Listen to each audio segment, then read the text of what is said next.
आखिर 2 फरवरी के घटनाक्रम से लेकर अभी तक जो एजेंसी को आखिरी में लेटर जारी हुआ, आखिर इस बीच में संचालनालय और एजेंसी के बीच में ऐसी कौन सी बात हो गई कि जो मंत्रालय का पत्र था, जो मुख्यमंत्री कार्यालय का पत्र था, उस पर कार्यवाही नहीं की गई। उस कार्यवाही को रोकते हुए सीधे एजेंसी को फिर से 6 महीने के लिए स्टैंड कर दिया गया। साथियों, इसीलिए मैं कहता हूं कि दाल में काला नहीं, हमें तो पूरी दाल काली नजर आती है। और एक सफल डायरेक्शन, एक सही दिशा में आपको ले जाने की कोशिश करेंगे यदि आप हमारे साथ चलना चाहेंगे तो।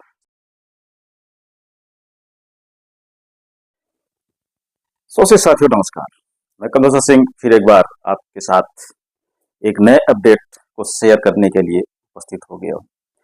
साथियों, हम आज जो बताने जा रहे हैं, ये पूरा मुद्दा हमारे उन आउटसोर्स साथियों से जुड़ा हुआ है जो विभिन्न विभागों में काम तो कर रहे हैं, एजेंसी के माध्यम से लगे हुए हैं, प्राइवेट एजेंसियां हैं, कहीं पे शासकीय एजेंसियां हैं, और जो ये काम कर रहे हैं इनको पूरी तरह से शोषण किया जा रहा है। शोषण किया जा रहा है, मैं ऐसा क्यों बोल रहा हूं?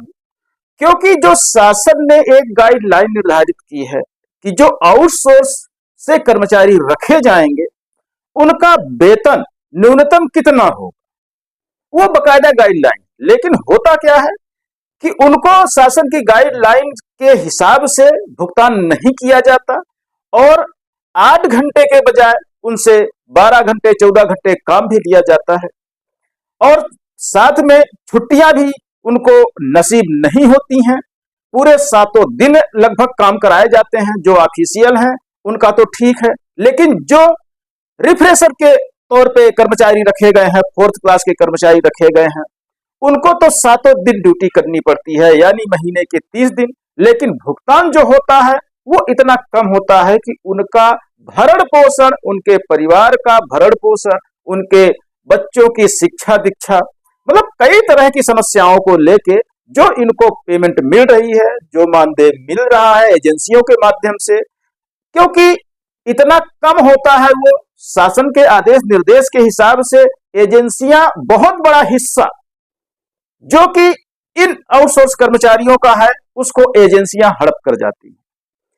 तो इसी सिलसिले में हम आपको जो आज बताने जा रहे हैं, साथियों बस आपसे एक ही आग्रह रहेगी, वीडियो थोड़ी लंबी होगी, आप अंत तक हमारे वीडियो में बने रहना, क्योंकि आज हम आपको ढेर सारे पत्र बताने जा रहे हैं, और वो पत्र आपके अधिकार के लिए जारी किए गए, मंत्रालय से जारी किए गए, शासन की ओर से जारी किए गए, लेकिन संचालनालय में आके वो दम तोड़ देते हैं। आखिर इसका कारण क्या है? तो हम आपको यहां पे सिर्फ इसका जो पूरा निचोड़ बताना चाहेंगे। तो हम सिर्फ यही कहना चाहेंगे कि एक सफल डायरेक्शन, यानी एक सफल डायरेक्टर कह लें आप, आपके भाषा में यदि कहें तो एक सफल प्रदेश अध्यक्ष आपके संघ जो होते हैं उसके, या प्रदेश कार्यकारिणी आपकी जो होती है संघ की, वो शायद अपने सही दिशा में लड़ाई नहीं लड़ पा रही है, या अपने अधिकारों को वो जानती नहीं है, या फिर कहीं ना कहीं कुछ ना कुछ ऐसा हो रहा है कि हम संघ के पदाधिकारी तो बन जाते हैं लेकिन हमारे मन में अपनी नौकरी खोने का डर हमेशा बना रहता है। ऐसे में हम कभी भी अपनी सफल लड़ाई नहीं लड़ पाएंगे। चलिए साथियों, हम चलते हैं आपके उन पत्रों पर जिसके द्वारा आपको अधिकार तो दिया जा रहा था कि आप एजेंसी से हटा के आप डायरेक्ट विभाग के कर्मचारी वहां बन जाते। बस आपके बीच में और विभाग के बीच में एक अनुबंध होता, यानी अंडरटेकिंग का एक आपसे अनुबंध साइन कराया जाता, और उसके बाद आपकी सारी जो प्रक्रिया होती, आपके जो सारे काम होते हैं, आपके जो निर्धारित घंटे होते, जो भी शासन के दिशा निर्देश आपके लिए बनाए जाते, वो सब आप पर बकायदा जैसे शासन का नियम है उसके अनुसार लागू हो जाता, और जो एजेंसी को बहुत बड़ा पैसा जा रहा था वो सब कुछ आपके खाते में आता, और समय पर आपको छुट्टियां भी मिलती। तो साथियों चलते हैं हम पत्र पर।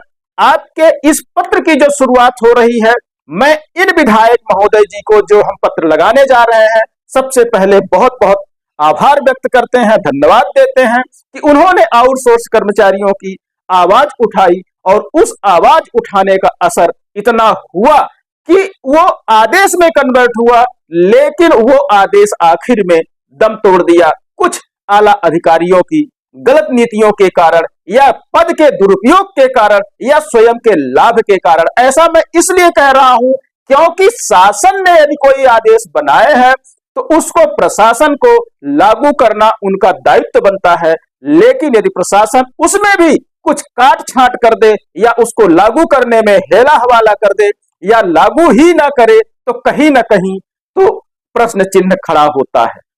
तो साथियों, चलते हैं हम विधायक जी के उस पत्र पर। सबसे पहले आप उनका वो पत्र देखिए। पत्र आपके सामने हम लगाए दे रहे हैं। विधायक जी ने 2 फरवरी 2024 को ये अपने कर कमलों से एक पत्र जारी करते हैं मुख्यमंत्री कार्यालय को, और मुख्यमंत्री कार्यालय से फिर एक पत्र जारी होता है। आगे वीडियो में हम लगाए दे रहे हैं, आप देखिएगा, उसको पढ़िएगा। फिर जारी होता है मुख्यमंत्री कार्यालय से संचालय को। संचालय फिर एक लेटर जारी करता है पूरे स्कूल शिक्षा विभाग को।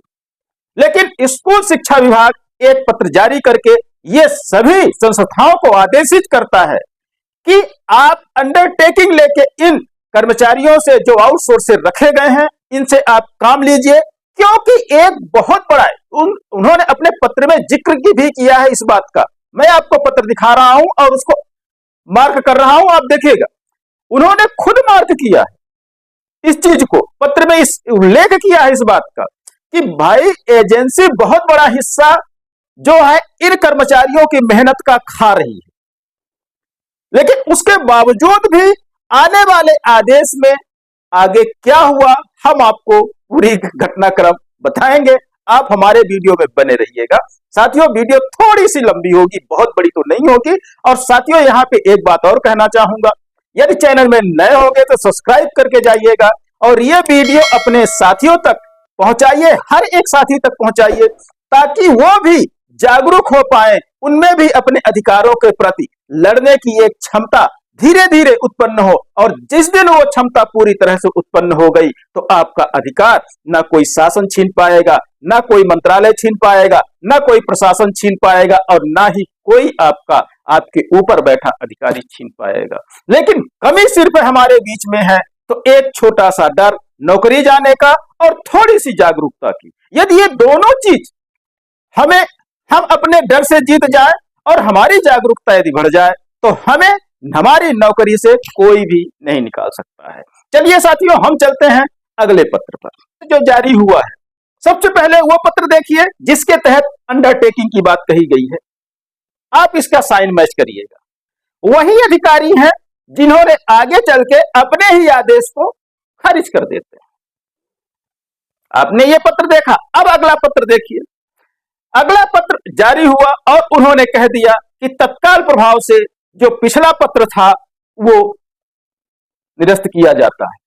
और फिर उसके बाद एजेंसी को, अगला पत्र हम आपको बताने जा रहे हैं, फिर एजेंसी की आपकी सेवाएं 6 महीने के लिए फिर से एक्सटेंड की जा रही हैं, यानी बढ़ाई जा रही है। आखिर 2 फरवरी के घटनाक्रम से लेकर अभी तक जो एजेंसी को आखिरी में लेटर जारी हुआ, आखिर इस बीच में संचालय और एजेंसी के बीच में ऐसी कौन सी बात हो गई कि जो मंत्रालय का पत्र था, जो मुख्यमंत्री कार्यालय का पत्र था, उस पर कार्यवाही नहीं की गई। उस कार्यवाही को रोकते हुए सीधे एजेंसी को फिर से 6 महीने के लिए एक्सटेंड कर दिया गया। साथियों, इसीलिए मैं कहता हूं कि दाल में काला नहीं, हमें तो पूरी दाल काली नजर आती है। यदि आपको भी पूरी दाल काली नजर आ रही हो तो आप खड़े होइए, हमें संपर्क करिए, हम अपना नंबर दे रहे हैं, अपने ग्रुपों में जोड़िए। हम आपकी बात सुनना चाहते हैं, जरूरत पड़े तो हम अपनी बात रखना चाहते हैं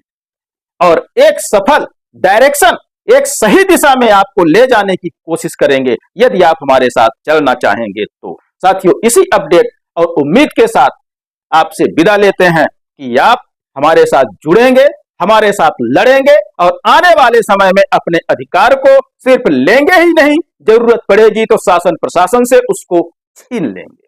साथियों, बहुत बहुत धन्यवाद। नमस्कार।